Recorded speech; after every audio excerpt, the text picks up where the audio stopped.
नमस्कार दोस्तों आज की वीडियो सभी गवर्नमेंट एम्प्लॉयज जिन पर पुरानी पेंशन लागू है उनके लिए, पेंशनर्स के लिए और सभी एसएस एस्पायरेंट्स के लिए बहुत ही इंपॉर्टेंट होने वाली है। आज की वीडियो में हम जानेंगे बेसिक पेंशन के साथ अलाउंसेस और क्या क्या लाभ मिलते हैं, पेंशन कम्यूट करवाना क्या होता है, पेंशन कम्यूटेशन के पुराने और नए रूल्स क्या हैं, पेंशन कम्यूटेशन की कैलकुलेशन कैसे होती है और लास्ट में हम जानेंगे कि पेंशन कम्यूट करवाने से क्या नुकसान होता है।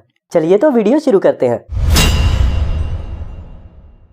एक पेंशनर की जब पेंशन कैलकुलेशन की जाती है तो सबसे पहले उसकी बेसिक पेंशन की अमाउंट कैलकुलेट की जाती है। इस अमाउंट का इंदराज उसके पीपीओ में भी किया जाता है और पेंशनर को इस बेसिक पेंशन के ऊपर डीए भी मिलता है जो कि अभी 42% चल रहा है और साथ ही अभी 1000 रुपीज मेडिकल अलाउंस भी मिलता है। जजेस के लिए कुछ अलाउंसेस एक्स्ट्रा हैं और कुछ अलाउंसेस के रेट्स भी अलग रहते हैं। इसके साथ ही पेंशनर को हर 2 साल बाद एलटीसी का लाभ भी दिया जाता है जो कि उनके खाते में एक बेसिक पेंशन के बराबर रकम हर 2 साल बाद क्रेडिट की जाती है।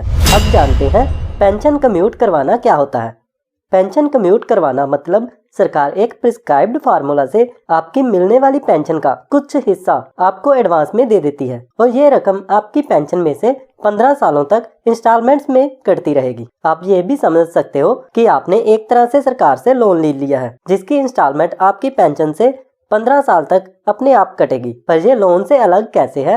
तो इसमें क्या होता है कि अगर पेंशनर की डेथ हो जाती है तो फैमिली पेंशन से इसकी रिकवरी नहीं की जाती है, यानी कि पेंशनर की डेथ होने के केस में कम्यूटेड पेंशन की रिकवरी बंद हो जाती है। अब जानते हैं पेंशन कम्यूटेशन के पुराने और नए रूल्स क्या हैं। तो बता दें कि आपको इसके regarding rules Punjab civil service volume 2 के चैप्टर 11 में मिलेंगे और साथ ही आपको बता दें कि पेंशनर को हर साल बैंक को लाइफ सर्टिफिकेट भी जमा करवाना होता है। सबसे पहले जानते हैं कि पेंशन कम्यूट कौन कौन करवा सकता है। तो इस लिस्ट में पहले नंबर पर आएंगे वो गवर्नमेंट एम्प्लॉय जो रिटायर हुए हैं और उन पर ओल्ड पेंशन रूल्स लागू हैं और फिर चाहे वो सुपर एनुएशन पर रिटायर हुए हों या प्री मैच्योर रिटायर हुए हों।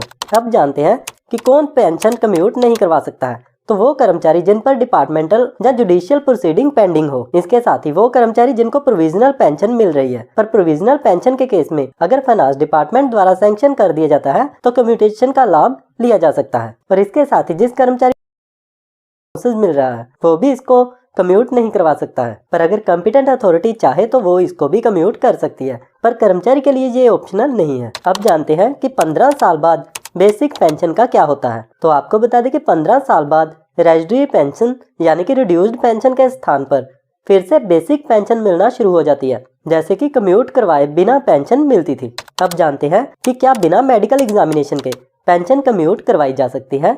तो आपको बता दें कि अगर एक कर्मचारी जो हम आगे डेट्स बताएंगे उससे 1 साल के अंदर अंदर कम्यूटेशन के लिए अप्लाई करता है तो मेडिकल एग्जामिनेशन नहीं करवाना पड़ेगा। तो सबसे पहले हम बता दें कि सुपर एनुएशन रिटायरमेंट के केस में सुपर एनुएशन की डेट से 1 साल के अंदर अंदर और प्री मैच्योर रिटायरमेंट यानी रिटायरिंग पेंशन के केस में प्री मैच्योर रिटायरमेंट की डेट से 1 साल के अंदर अंदर। और अगर एक कर्मचारी एक्सटेंशन पर रिटायर हुआ है तो एक्सटेंशन खत्म होने की डेट से 1 साल के अंदर अंदर। अब जानते हैं कि क्या एक कर्मचारी कम्यूटेड पेंशन डिले होने पर इंटरेस्ट मांग सकता है। तो यहाँ पर आपको बता दें कि रिड्यूस्ड पेंशन तभी शुरू होती है जब असलियत में कर्मचारी के खाते में कम्यूटेड वैल्यू क्रेडिट कर दी जाती है, इसलिए इंटरेस्ट का सवाल ही नहीं है। अब जानते हैं कि किस किस समय पर कितने कितने % पेंशन कम्यूट करने के लिए सरकार द्वारा अलोक किया गया था। तो सबसे पहले हम आपको बता दें कि 31/12/1995 तक 1/3 बेसिक पेंशन का कम्यूट करवाया जा सकता था। उसके बाद 1/1/96 से 40% पेंशन कम्यूट करवाई जा सकती है। उसके बाद 1/1/2013 से 20% पेंशन कम्यूट करवाई जा सकती थी। उसके बाद 1/1/2014 से 30% बेसिक पेंशन कम्यूट करवाई जा सकती थी। और अब लेटेस्ट बता दें कि 1 जुलाई 2021 से फिर से इन रूल्स को चेंज कर दिया गया है और इस डेट से 40% पेंशन कम्यूट करवाई जा सकती है। तो चलिए अब जानते हैं कि कर्मचारी की एज कैसे तय की जाती है। तो अगर एक कर्मचारी 1 साल के अंदर अंदर अप्लाई करता है तो जितने साल में वो रिटायर हुआ है उस हिसाब से ही उसकी एज मान ली जाती है। पर अगर उस कर्मचारी का मेडिकल एग्जामिनेशन किया जाता है और डॉक्टर उसकी एज को बढ़ा दे तो बढ़ी हुई एज के हिसाब से ही उसको कम्यूटेड वैल्यू दी जाती है। चलिए तो अब पेंशन कम्यूट करने की कैलकुलेशन कैसे होती है इसको समझते हैं। आज की इस वीडियो में हम पेंशन कैलकुलेशन की बात नहीं करेंगे और सिर्फ पेंशन कम्यूटेशन की ही कैलकुलेशन करना सीखेंगे। तो सबसे पहले हम एक कर्मचारी की बेसिक पेंशन लेंगे जो 58 ईयर्स की एज में सुपर एनुएशन पर रिटायर किया गया है। तो यहाँ पर हमें बेसिक पेंशन दी गई है 45,900 रुपए और इस पर उसको डीए मिलेगा करंट रेट पर 42% के हिसाब से 19,278 रुपए और उसको फिक्स्ड मेडिकल अलाउंस भी मिलेगा 1,000 रुपए। तो इस तरह से उसकी मंथली पेंशन हो जाएगी 66,178 रुपए। अब हमने ऊपर बताया कि अभी 1 जुलाई 2021 से 40% तक मैक्सिमम पेंशन कम्यूट करवाई जा सकती है। आप चाहें तो 40% से कम पेंशन भी कम्यूट करवा सकते हैं। तो कैलकुलेशन करने से पहले कम्यूटेशन टेबल देखना होता है जो कि गवर्नमेंट द्वारा टाइम टू टाइम इशू किया जाता है और ये टेबल अभी हमें चैप्टर 11 में ही दिया गया है। इस टेबल में देखिए एज नेक्स्ट बर्थडे कॉलम दिया गया है।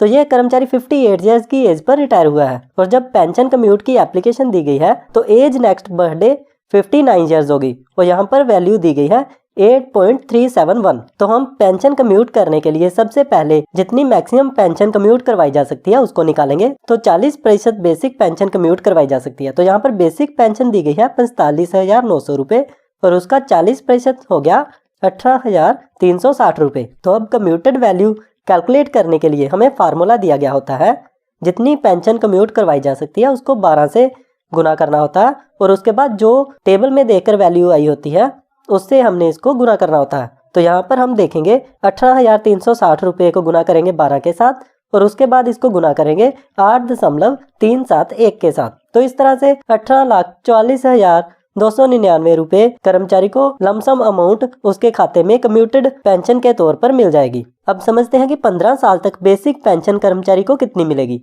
तो सबसे पहले जो बेसिक पेंशन है कर्मचारी की वो है 45,900 रुपये और जो कम्यूटेड पेंशन है वो 18,360 रुपये है और जो बैलेंस पेंशन बच जाती है जिसको हम रेजिडरी पेंशन या रिड्यूस्ड पेंशन भी बोलते हैं वो है 27,540 रुपये।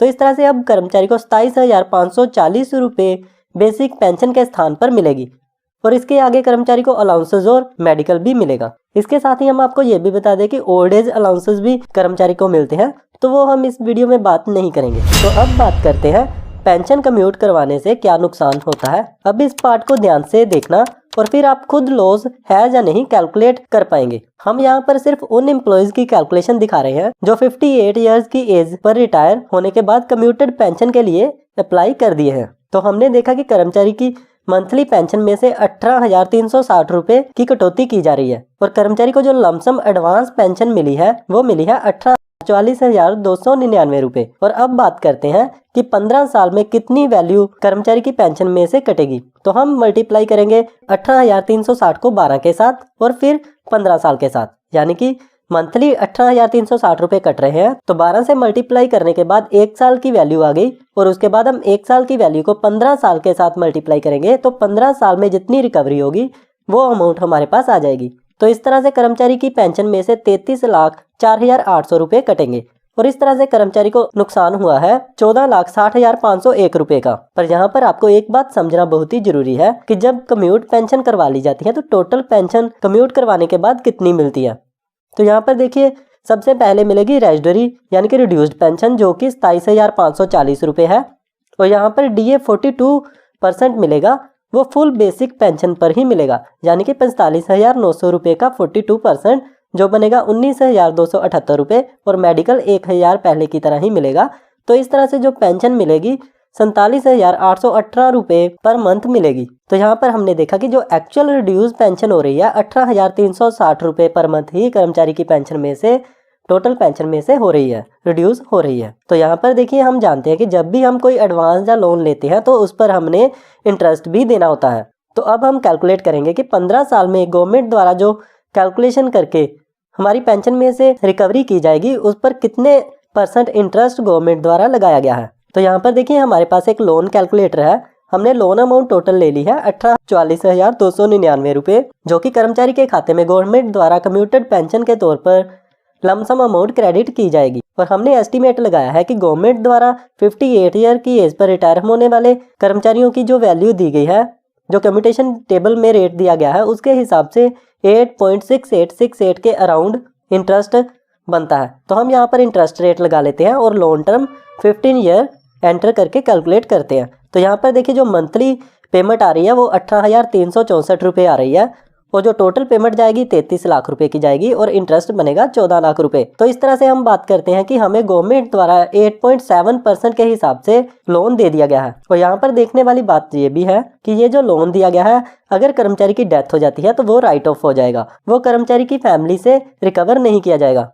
और यहाँ पर आपने ये भी ध्यान रखना है कि अगर आप 58 ईयर के बाद यानी कि एज नेक्स्ट बर्थडे 60 ईयर या उससे ज़्यादा आ रही है तो कम्यूटेशन टेबल में जो रेट दिया गया है उस हिसाब से रेट ऑफ इंटरेस्ट भी चेंज हो जाएगा। उसको आप खुद से हमारे द्वारा बताए गए मेथड से कैलकुलेट कर सकते हैं। तो फाइनल कंक्लूजन की बात करें तो हम इस हिसाब से पेंशन कम्यूटेशन का डिसीजन ले सकते हैं कि सबसे पहला ये कि हमें इतने इंटरेस्ट रेट पर लोन मिल रहा है और मार्केट में लोन कितने % रेट ऑफ इंटरेस्ट के हिसाब से अवेलेबल है, ये भी एक डिसीजन फैक्टर हो सकता है। और दूसरा फैक्टर ये हो सकता है कि अगर डेथ हो जाती है कर्मचारी की तो उसके बाद रिकवरी नहीं होगी। उम्मीद है आपको ये वीडियो पसंद आई है। अगर पसंद आई है तो इस वीडियो को लाइक और शेयर करना मत भूलना और इसके साथ ही चैनल को सब्सक्राइब भी जरूर कर लीजिएगा और इसके साथ ही बेल आइकन को क्लिक करना मत भूलना ताकि जब भी कोई नई वीडियो आए तो आपको उसका नोटिफिकेशन उसी टाइम मिल सके। थैंक यू दोस्तों।